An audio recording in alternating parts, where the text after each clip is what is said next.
Hey everybody, today I wanted to go through some of your comments again. You guys have been leaving some great comments on the videos and I think it's awesome that I love what you have to say and I want to answer some of these directly. First one comes from Concert Videos, and this was the video was how Obama has basically kind of kept the war machine going through drone strikes. He's pulled boots off the ground, out of Iraq and Afghanistan. It was a whole video. And so what this person asked was, they're asking a question kind of.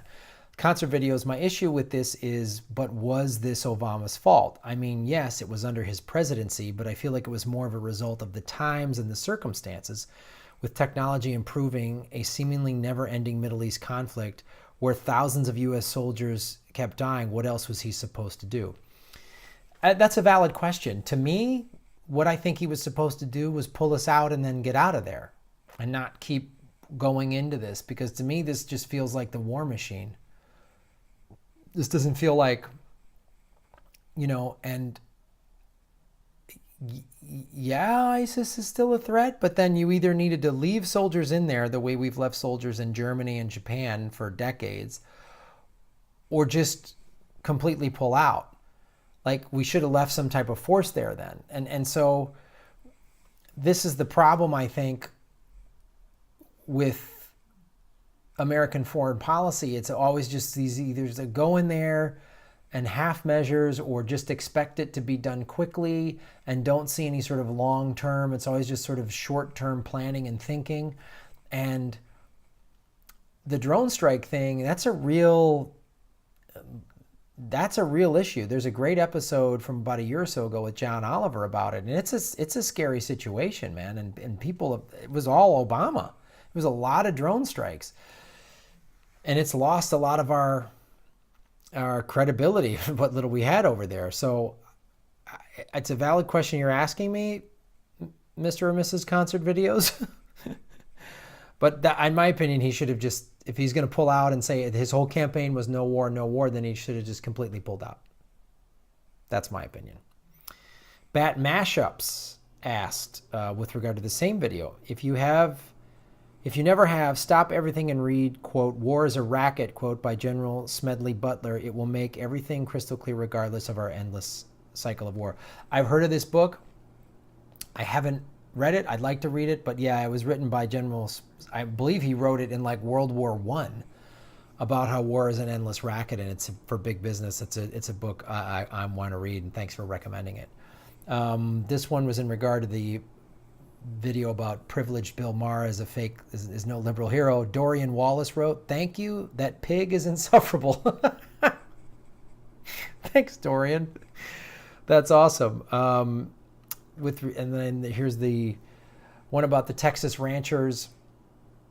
I did a video about Texas ranchers are going to be hurt by Obama's tariff with Mexico because I've talked about this in several ones. Agriculture, and specifically out of Texas, beef and agriculture it's a pretty big export with America, and Mexico is one of our buyers. And one of the things that was in the article that I read that I talked about was how Texas ranchers actually liked the TPP, the Trans-Pacific Partnership, because it gave them access to, they sell even more beef to Japan. And now if TPP is taken away, they lose that marketplace. So Oriel Rodriguez wrote, and this is a fair argument, but overall repealing the TPP was good for the country because the TPP was a trade deal in the shape NAFTA, which has killed thousands of manufacturing jobs here in the U.S. And I that's true. Me saying that in that Texas rancher video was not me going, yay, TPP's awesome, why are they getting rid of it? It's just to point out that geopolitical economics is very complex.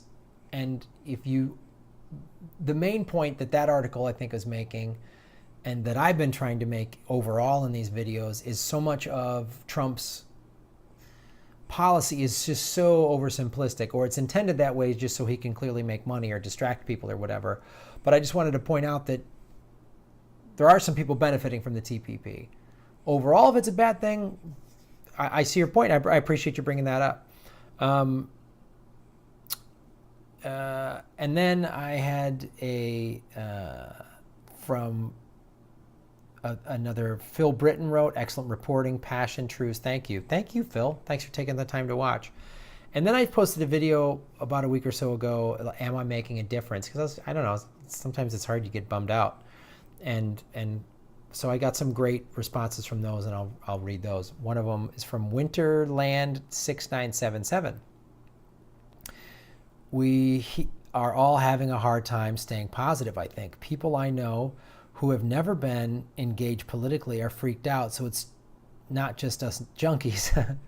I go to a PTSD group, and one of the recurring themes lately has been what it even means to be mentally healthy at this point in our country's and species history.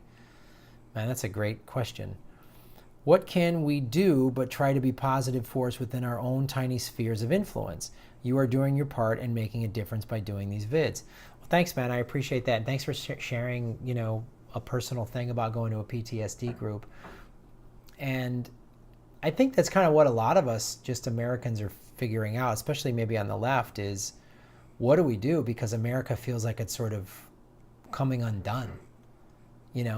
It's really coming undone. And as I've talked about, Trump is just sort of the most egregious version of what America's been doing for a while, from the right and the left. He's just more gross and flagrant about it. It's just, but so I appreciate you saying that, man, and thanks for sharing. And it was nice to hear. Eric Damon, who's posted before, said, how this is a great analogy. It's the same thing with the am I making a difference? You know how when you gain weight and ignore the mirror, then you slowly get fatter and fatter to where you don't recognize yourself anymore? That's America right now. Too many of us have been ignoring the man in the mirror. We're obese, diabetic, addicted to opioids, and broke, trying to wear the same jeans from senior high. Dude, yeah, that is a great way to put it. And I think that's what America is going through. And we're all sort of having to look in the mirror and go, whoa, what? I used to be able to fit into those jeans. So thanks, Eric. That's a great point. That's a great point. We're all just kind of having to figure it out one way or another. Damian Dimrock wrote, you're using your platform for good, and that is not only awesome, it's more than so many other people are doing. Thank you for saying that. Severe depression runs in my family, so I use the fact that I am still alive as a reminder that there is something to keep fighting for. Thanks, dude. Yeah, there's depression definitely on my side of the family too. It's a thing. I don't think there's any person on the face of the earth that doesn't either deal with severe depression themselves or know someone that is dealing with it. And I'm not just talking about like situational sadness, like, oh, I'm bummed out that this bad thing happened, I lost my job, I went through a breakup. I'm talking about just clinical depression. And I think if you're not dealing with it, somebody close to you that has. So thanks for sharing that, Damien. Bill McGinley wrote, wow, thank you for putting that all out there. I know in my heart that there are billions of souls who feel exactly the same way. Thanks, dude. I hope these billions all start subscribing to this channel. That'd be cool. Mike Slater wrote, my wife and I have been much more locally active since the election. Our brains didn't evolve to process a constant feed of national and world news correctly. It helps to simply go to town meetings to hear what people are saying. It's much more of a connected feeling. That's a great point. And I think it's something that gets overlooked a lot, is that the human brain, I was reading that the human brain has evolved to deal with about 150 relationships, because that's like what a village was, as we were evolving hundreds of years ago. And now, there's all these channels and news, and it's just, you're right, it's just an overload. And then it's like we're all on our phones doing this, and it is like crazy. And I think you're right, the interpersonal connection's a big deal. I haven't, I'm a stand-up comic, so I'm on the road a lot, and I haven't been on the road that much. And I really enjoy making these videos, but often it's just me here alone. Like I am, like my girlfriend's at work or whatever, and I do need to socialize and interact a little more. It's weird. As a comedian, I always like needed a break from it because I was socializing and interacting with so many people, and because I haven't been doing that much of it, I do notice that. So thanks for that's a great reminder. Bat Mashups wrote back. Once you start going down the rabbit hole and seeing how bad everything is, it's very depressing. I found myself overwhelmed to the point of despair several times recently. Anyone not worried about the state of things right now is either not very bright or wildly misinformed, or they're one of the ones profiting off the chaos. Try listening to CCR or James Brown, or go hike up the Bronson Batcave, or stop and Thanks, dude. That's my buddy, Pat. You're right. Doing the show, overall, I feel more positive and more empowered. I feel like I'm learning. I feel more, like, that's the word. I feel more empowered. So that kind of helps subdue some of the, like, what's going on. But then sometimes it's one story after another where you're just like, Jesus, Trump and his gang are just evil and corrupt. And then the Democrats aren't doing shit. And you're just like, what is going on? But thanks for that recommendation. And then the Mark Zuckerberg one, Bat Mashups wrote, fuck the Zuck. That's a semi-Trump move, by the way. Oh, God. Building a wall. Yeah, I know. Trump built a wall around his Scottish golf course.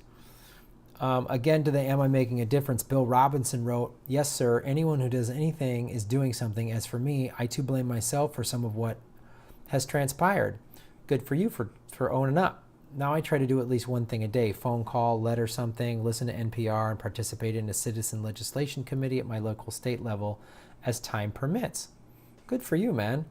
My other mission is trying to gently point out to Trump supporters the things that he is doing that they would not approve of. If we're going to get him impeached, it's the right that we'll have to do it. Yeah, for sure on that. I agree. Appealing to true conservatives about what is happening may be the only way out. Yeah, that's a valid point, man. Maybe sometimes I feel like Trump supporters, it's just like talking to a wall, but maybe you're right. Maybe we should try to engage them a little. And like, if they're willing to hear a conversation and go, hey, look at this stuff. And part of it is, I've noticed, because they always then counter with, well, but Obama, but Hillary, and I go, yeah, I know.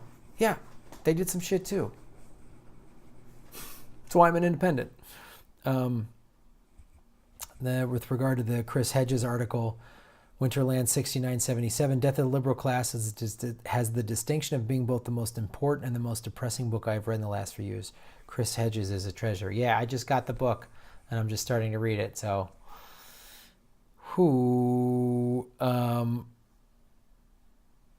And then with regard to the Standing Rock one, Bat Mashups wrote, over 200 years later and we still have no problem fucking over the natives. This whole story is beyond nauseating. Yeah, I can't even, like, it's just like if we had fire hoses and German shepherds, spraying black people. Like, it's like, which, I mean, still cops doing... In so many ways, this country, I don't know if it's regressed or the problems were never completely addressed. They were just sort of dealt with, or there was a Band-Aid put on them, and the racism and the corporatization of everything and the militarization of the police and the, taking land from Native Americans and just sort of marginalizing them and many other groups. Yeah, that's I don't know, but I appreciate your guys' comments. I really do. I appreciate you engaging this and liking and giving me your opinions, even if it's like maybe you don't agree with me. I'm willing to hear it. You guys are all civil. I'm willing to hear a civil, like, hey Graham, don't forget about this, or maybe you should think about that. I dig it. So thanks for watching, you guys, and I'll keep making these. Like it, subscribe, and again, we added the new Patreon page below, so there's a link in the show notes for the Patreon page. You can become a monthly donor for as little as $2 a month. Just get a shout out. Shout out. All right, guys, I will see you later. political vigilante.